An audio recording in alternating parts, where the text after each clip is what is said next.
I'm Jeff O'Donnell, and I wanted to give you a couple of ideas on pruning. First thing you really need to consider on pruning is the arrangement of the buds, particularly on trees. There is what we call opposite arrangement and alternate.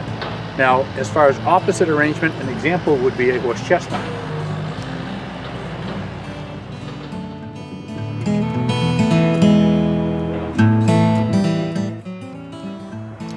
An example of an alternate arrangement would be similar to a magnolia, where in any space on the branch you'll actually have one bud, you move up the stem, there's another bud, and then so forth, so that there are not buds opposite of each other.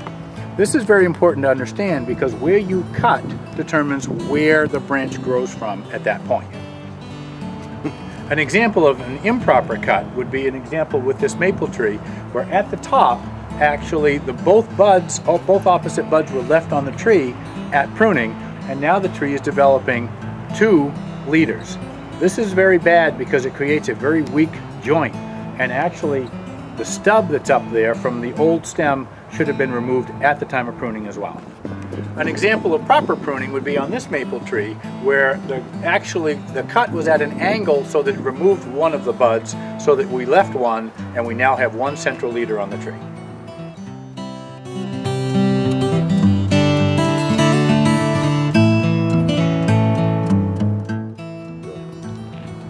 As an example of a proper cut on an opposite budded tree, on a central leader, this horse chestnut would be a good example. You actually want to prune so that you actually remove one of the buds and leave the other to form the next leader.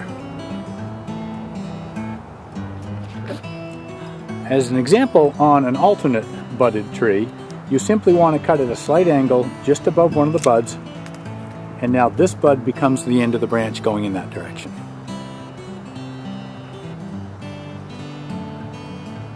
As an issue on the timing of pruning, those plants that bloom early in the spring actually form flower buds the year before they blossom. For instance, this rhododendron has this bud about an inch tall.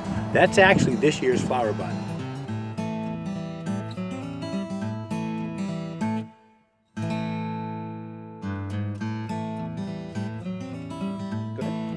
If you were to prune this branch before this bud opened, you'd actually be removing the flower bud from the capability of flowering. You would not get this to open. On the other hand, that little bud right there is a growth bud.